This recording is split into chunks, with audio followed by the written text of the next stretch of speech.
Good morning, friends. Today I will give the complete theory of interference fringes, or you can say that is Young's double slit experiment, and at the same time we will calculate the intensity at a point on the screen in Young's double slit experiment. So first of all, we will talk about what is interference. So interference is nothing but whenever two or more light waves are superimposed to each other, then that time the resultant amplitude in the region of superposition is different than that of the individual waves. Okay, so that is known as the definition of interference. Here I will give the explanation for the interference. Let us suppose there are two waves are there which are coming from S1 and S2 sources, wave 1 and wave 2. So here when wave 1 and wave 2, that is when crust of a first wave is superimposed to the crust of the another wave, then a constructive interference pattern is obtained. So an intensity will be maximum. And wherever when crust is falls on the trough and trough is falls on the crust, then that gives the destructive interference pattern, and we will get a less intensity or minima we are getting. So anyhow, here there are some conditions are there to get the interference pattern here. Those conditions are here: the frequency and amplitude of those two waves must be same, and at the same time the phase difference must be constant. Okay, what is phase difference? That is, let us suppose if this wave is emitting first wave, and after half cycle if the second wave is emitting, it means the half cycle means 180 degrees. It means there is a 180 degrees is the phase difference between the two waves. So what is interference here? Whenever two or more waves are superimposed and at the same time those follows the conditions, that is same frequency, same amplitude, and if constant phase difference, then only a interference pattern of two types is formed, that is constructive interference and destructive interference. Okay, so now we will talk about the explanation of interference of light, Young's experiment or Young's double slit experiment. Here Thomas Young first demonstrated experimentally the phenomenon of interference of light in the year 1801. Here, that's why the name of this experiment is Young's experiment. Here, the apparatus of this Young's experiments are here.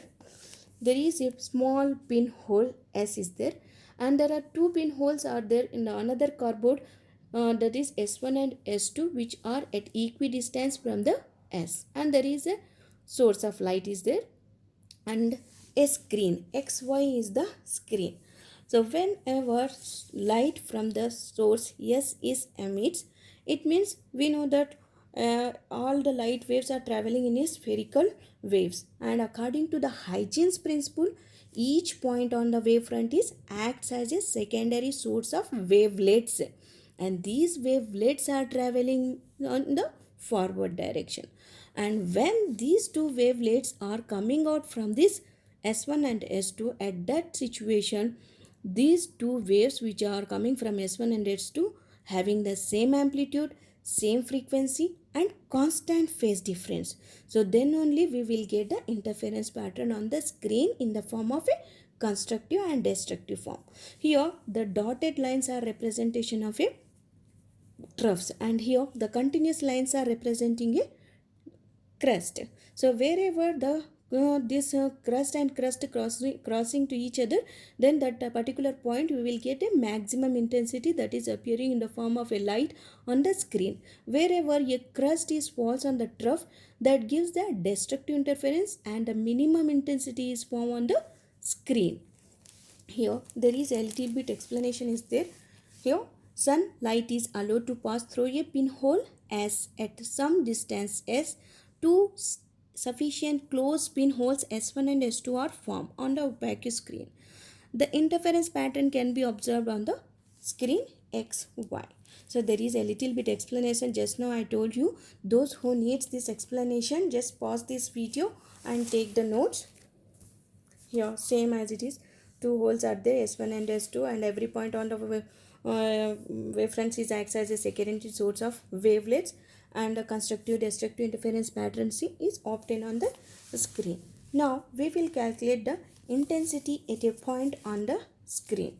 Okay, so for this purpose, first of all, we have to consider a monochromatic source of light. What is monochromatic source of light? Means a single wavelength. Okay, now here light is coming from S, and again there are two slits are there, S1 and S2, which are at equidistance from the S.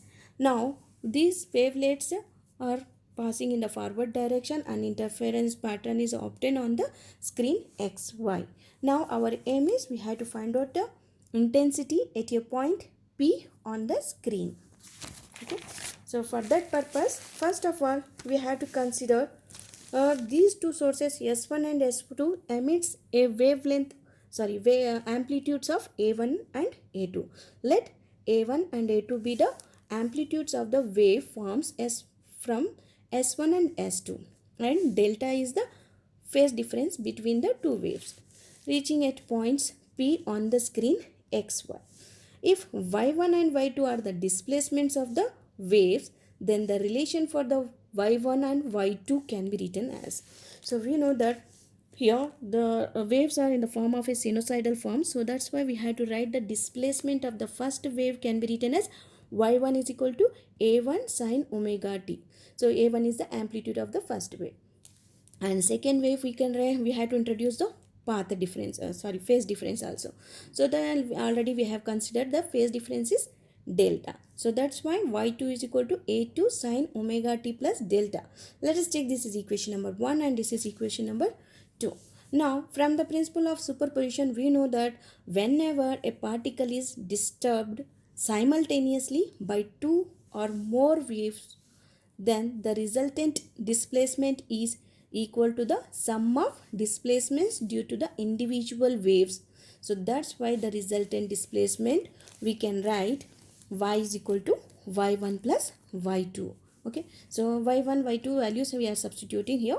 Y is equal to a1 sine omega t plus a2 sine omega t plus delta, and y is equal to a1 sine omega t plus, here sine omega t plus delta is can be written as sine omega t cos delta plus cos omega t sine delta. This is the formula.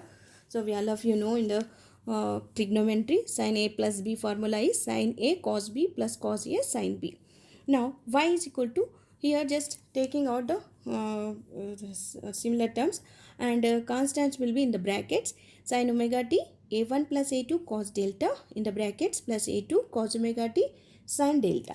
Now here a1 and a2 there are two constants are there. For only simplification purpose, we are replacing these constant by a another constant, single constant, that is r cos theta, only for the simplification.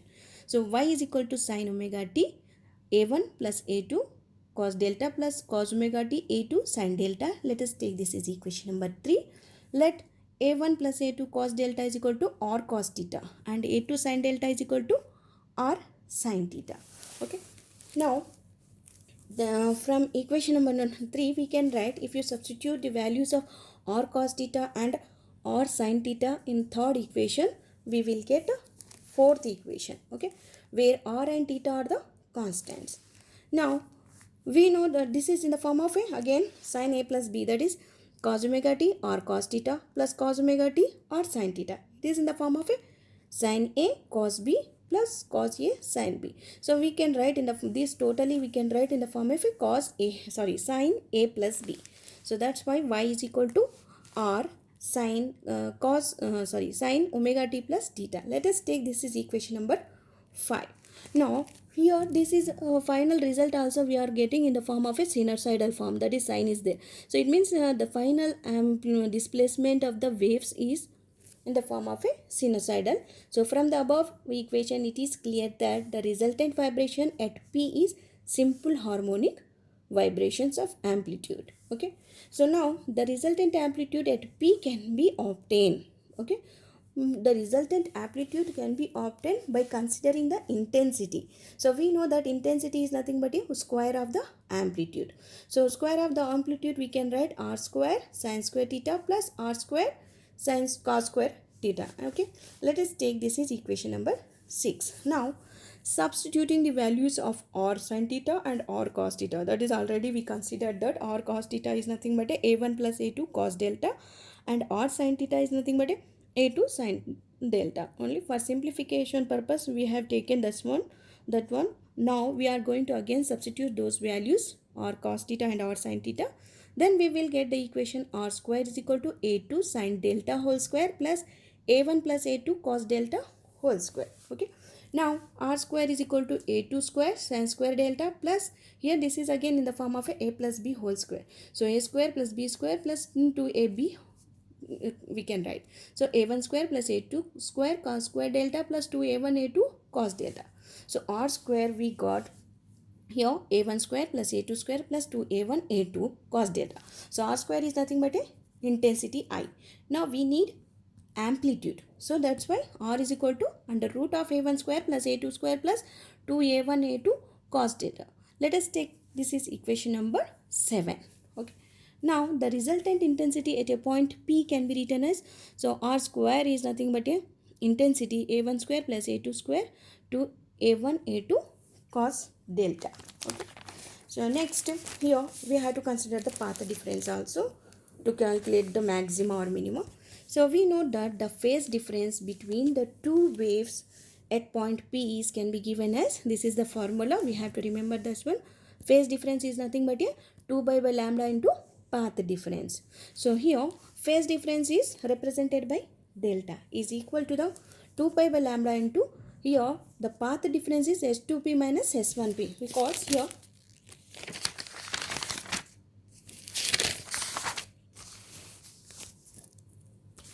here the path we can write, here we need a path difference, so that's why s2p minus s1p. So we have to write like that. Then the phase difference delta is can be written as 2 pi by lambda into s2p minus s1p. Okay. So there are some special cases are there to consider the maxima and minima. So condition for the maximum intensity on the screen, the relation the resultant intensity at a point P on the screen xy due to the two sources s1 and s2 can be written at. So already we got the resultant intensity, that is I is equal to a1 square plus a2 square plus 2a1 a2 cos delta. So in this equation here the resultant intensity at point P will be maxima or minima depends upon the delta in cos delta. That is, if cos delta is plus 1 then we will get the maxima, if cos delta is minus 1 we will get the minima. So this is can be written as, then the intensity is maxima, that is I maxima is equal to a1 plus a2 square. If cos delta is equal to plus 1 then we get cos delta is equal to 1. So we will get 2 a1 plus a2. So I maxima intensity will be maxima because of, that is a1 plus a2 whole square. So here this shows that the resultant intensity is greater than the sum of the two separate intensities a1 plus a2 whole square. So next here at maximum intensity intense points the phase difference delta, we know that at maximum intense point the phase difference will be delta is equal to 2n pi or 2 pi n, we know this one, where n is nothing but orders, that is 0 1 2 3 and so on, and delta is 0. If you substitute the values of n then we will get 0 0 2 pi 4 pi etc will be the phase difference at different positions. Now the path difference can be written as, now we got the phase difference, now we have to calculate the path difference. So path difference is nothing but a lambda by 2 pi into delta. So phase difference is 2 pi by lambda into path difference. Here path difference is equal to lambda by 2 pi into phase difference. So that can be written as lambda by 2 pi into delta is nothing but a 2 pi n. So path difference is equal to n lambda. So now we are going to consider the second situation where the intensity will be minima on the screen. So condition for the minimum intensity is, so here I, first of all we have to take the intensity equation, I is equal to a1 square plus a2 square plus 2a1 a2 cos delta. So in the above equation, if delta is equal to minus 1, then minus 1 means I minima will be a1 square plus a2 square minus 2a1 a2. So when a1 or a2 are equal, then I minima will be a1 minus a2 whole square. Okay. So similarly, so we know that the phase difference, the resultant intensity is less than the sum of individual intensity wherever the minima is occur. We know that at the minima. For more videos, subscribe my channel Physics.